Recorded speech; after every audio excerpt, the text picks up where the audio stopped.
Pada materi kali ini melanjutkan yang sebelumnya, yaitu Ghazwatut Thaif, menerangkan tentang perang Thaif. Perang Thaif yaitu perang lanjutan dari yang sebelumnya, yaitu perang Hunain, Ghazwatut Hunain.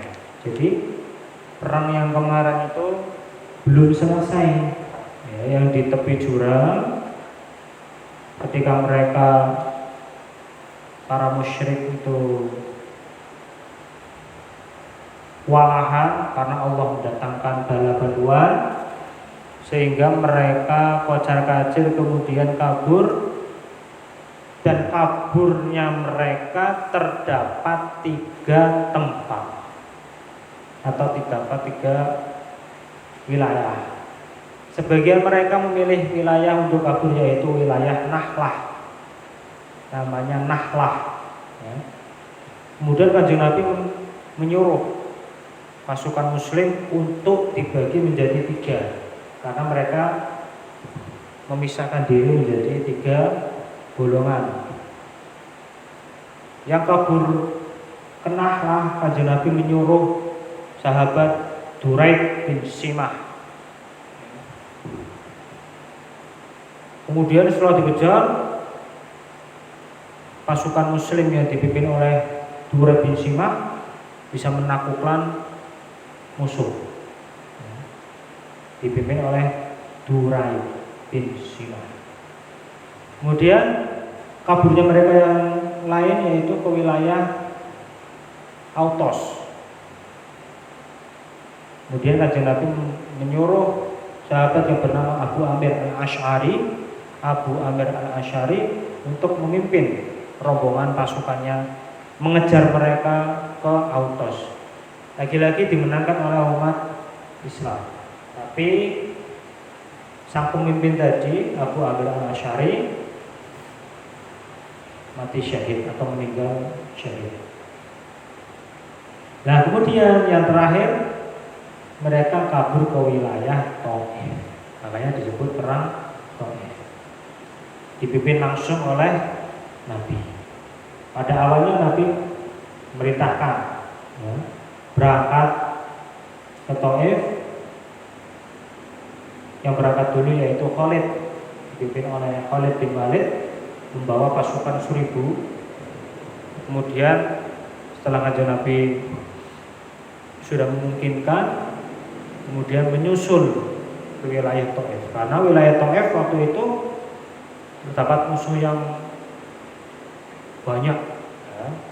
Ternyata benar, setelah rombongannya Kanjeng Nabi sampai ke wilayah Thaif bersama pasukannya Khalid bin Walid, ternyata tadi walam mar'al muslimina ramauhum bin nabli ramyan syadidan, ya.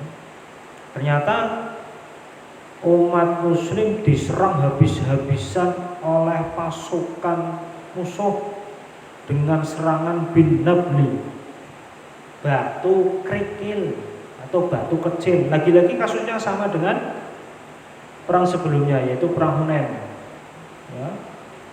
Dilempar batu kecil romyan syadidan, dengan lemparan yang sangat banyak. Akhirnya dalam suatu cerita Kanjeng Nabi terluka di bagian wajah, bahkan sampai mengeluarkan darahnya. Kemudian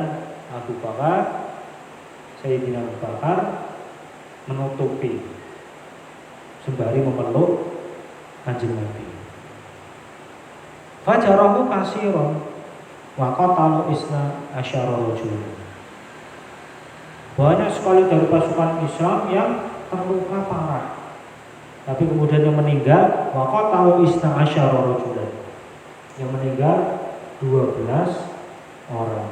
Kenapa kok meninggal 12 orang, yang lain hanya terluka? Karena yang 12 orang tadi ternyata tidak hanya luka terkena batu kecil atau batu kerikil, tapi terkena hunusan besi yang sudah dipanaskan. Jadi bayangkan, besi, misalkan saja besi menjadi tombak atau besi menjadi pedang, kemudian dipanaskan, ketika kena kulit kayak apa? Kayak apa kena kulit?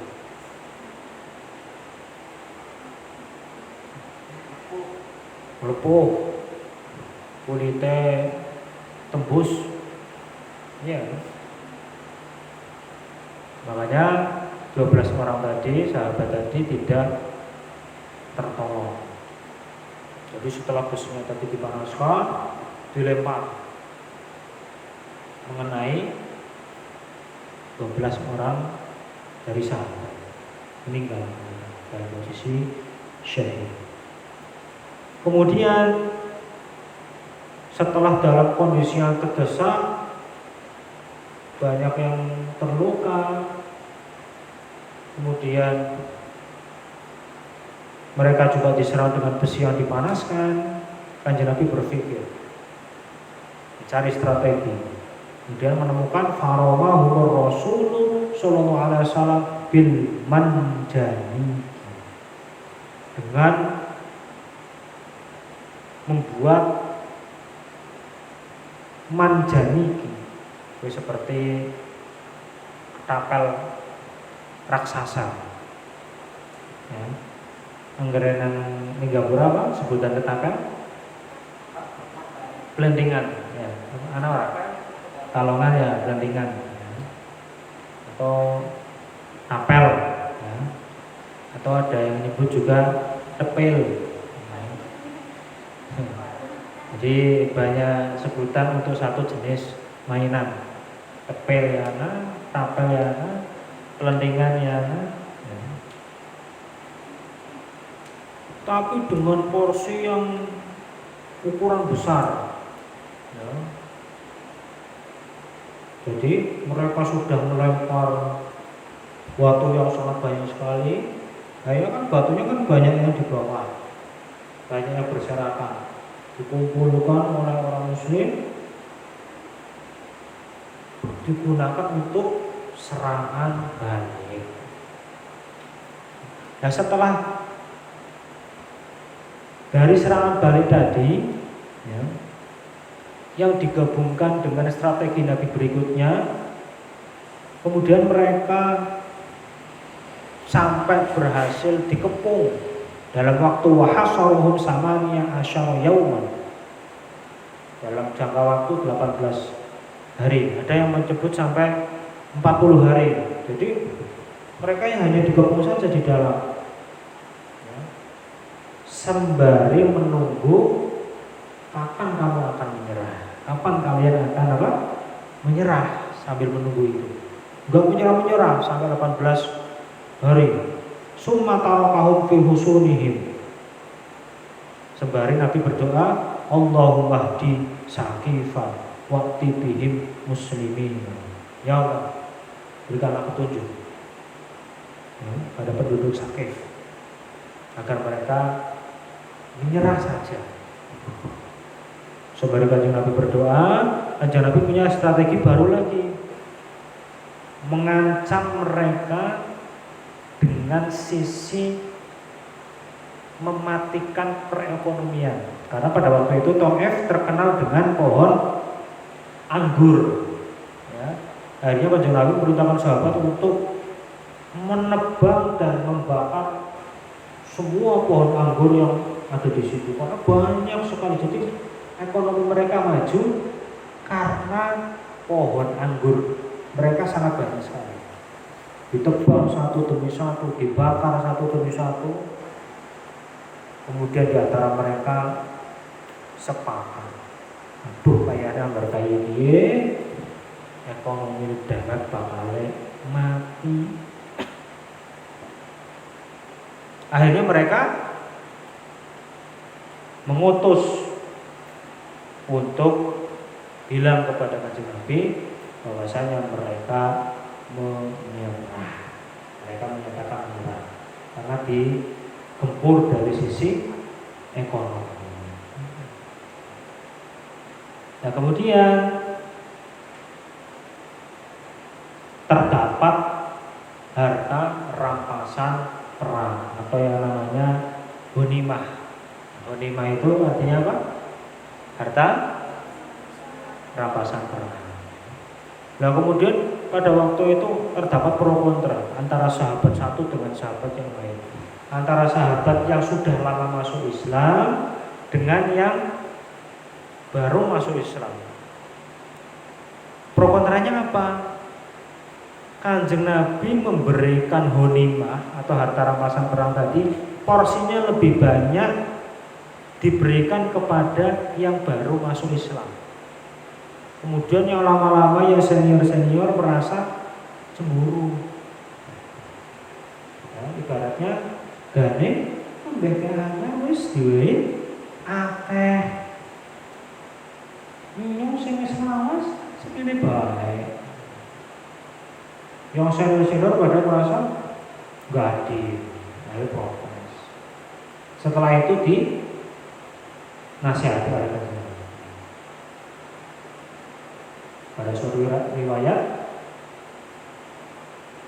kalau mu'alaf kan yang baru masuk Islam itu harus dibuat senang, harus dibuat bombong, karena mereka baru masuk Islam, mungkin saja imannya belum terlalu kuat. Akhirnya dibuat bombong, diberikan ghanimah yang lebih banyak daripada yang senior. Nah kalau yang senior kan sudah lama mengikuti saya, ya akhirnya pada riwayat juga Kanjeng Nabi menyebutkan kalau mereka yang mu'alaf pulang membawa ghanimah, artinya ke desa masing-masing, tidak hanya ke Mekah saja. Tapi yang senior, kalau kamu yang senior pulang bersama saya, milih mana? Pulang bersama harta atau pulang bersama saya? Akhirnya mereka yang senior baru paham, ini bersama panjenengan. Akhirnya Kanjeng Nabi bisa mengatasi pro kontra tadi dengan baik. Jadi sebenarnya masalah itu sudah ada dari dulu, tapi cara penyikapan Kanjeng Nabi selalu dengan ilmu, bil ilmu, ya. Tidak dengan terburu-buru, tidak dengan pikiran pendek, tidak. Ya. Akhirnya ketika saat itu menjadi posisinya damai kembali, pulang ke daerah masing-masing. Nah kemudian ya setelah perang Taif ini berakhir, yang tentu saja dimenangkan oleh umat Islam, ya. Kemudian hikmah yang bisa diambil yaitu tetap saja meskipun pasukan muslim lebih banyak porsinya daripada pasukan musyrik, tetap harus saja mendapatkan bantuan dari Allah.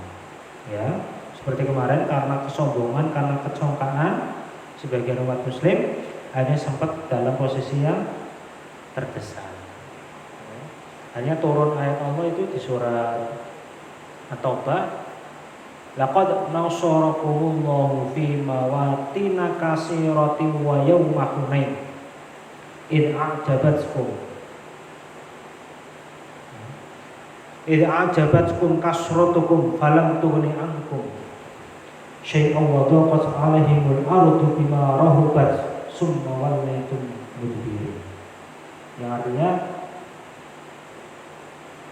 Allah telah memberikan pertolongan kepada umat muslim di dalam yauma Hunain. Pertolongan yang sangat banyak sekali sampai berlanjut kepada perang Taif. Artinya sebaik apapun posisi kita, jangan pernah merasa sombong. Ya. Sekaya apapun kita, jangan pernah merasa sombong. Sepintar apapun kita, jangan merasa sombong. Jangan merendahkan orang lain. Jangan merasa lebih hebat. Seperti yang sudah biasa saya terangkan, kekayaanmu didapat bukan karena kamu kerja keras. Hakikatnya adalah semuanya pemberian Allah. Bisa saja kan kamu bekerja keras, Allah nakdirkan tidak kaya, bisa nggak? Bisa. Kamu sudah belajar dengan serius, paling nih. Nah itulah, kita manusia artinya sebatas berusaha, tapi jangan sampai menyempilkan rasa sombong, karena kesombongan, kecongkaan itu akan menghadirkan sifat-sifat buruk berikutnya. Semua sebenarnya berawal dari sombong, ya. Berawal dari sombong, akhirnya timbul rasa iri. Berawal dari congkak, timbul dengki, timbul hasut, dan lain sebagainya. Coba bayangkan, ada satu orang saja di masyarakat yang sombong, yang congkak, ya wis. Apalagi dia punya posisi di masyarakat, ya, pasti dia akan memberikan ketidaknyamanan, ya. Sedangkan kalau dia dalam posisi yang biasa saja, pasti dia akan mencoba untuk membangun ketidaknyamanan. Maka seharusnya harus belajar dari perang Taif, sampean semuanya besoknya mau jadi apa, wis jadi manusia, ya. Jangan lupa ya, jadi apa, jadi manusia, ya. Ya. Pekerjaannya apa saja, kesibukannya apa saja, jangan pernah melupakan pelajaran-pelajaran yang berharga, ya.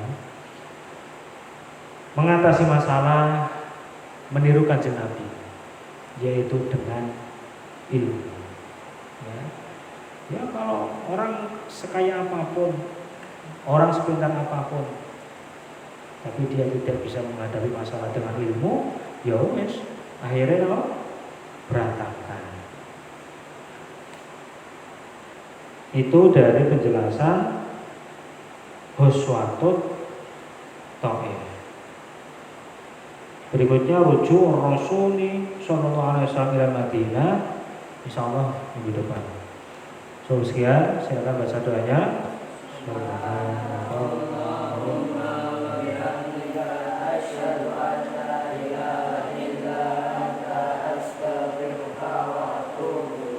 Assalamualaikum warahmatullahi wabarakatuh.